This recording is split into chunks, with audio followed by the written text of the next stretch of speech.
সুন্দরবন রক্ষার দাবিতে জাতীয় কমিটির হরতালে দুই সাংবাদিককেও মারধর করেছে পুলিশ।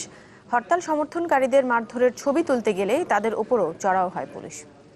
আধাবেলা হরতালের শেষ ভাগে হরতাল সমর্থকদের বিক্ষোভের পর এক পর্যায়ে কয়েকজনকে আটক করে মারতে মারতে শাহবাগ থানায় নেয়ার ছবি নিতে যায় এটিএন নিউজের রিপোর্টার এবং ক্যামেরা পার্সন। এ সময় তাদেরও মারধর করে থানায় নিয়ে যায় পুলিশ। পরে তাদের উদ্ধার করে ঢাকা মেডিকেলে নেওয়া হয়।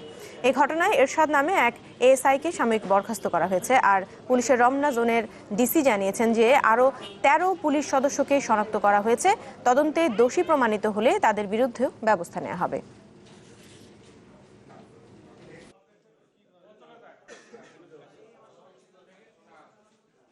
পুলিশের এএসআই উনি হঠাৎ করে বলতে থাকে যে রিপোর্টারের মুখে মারবেন না। এই কথা বলার পরপরই আমার পায়ে মারা শুরু হয়। ওনাদের বুটের লাথি, বন্দুকের বাটের আঘাত, লাঠির আঘাত। কয়েকজনকে পুরোপুরি শনাক্ত করছি, একজনকে ইতিমধ্যে আমি সাসপেন্ড করছি, আর বাকিদের বিরুদ্ধে ব্যবস্থা নেওয়া হচ্ছে।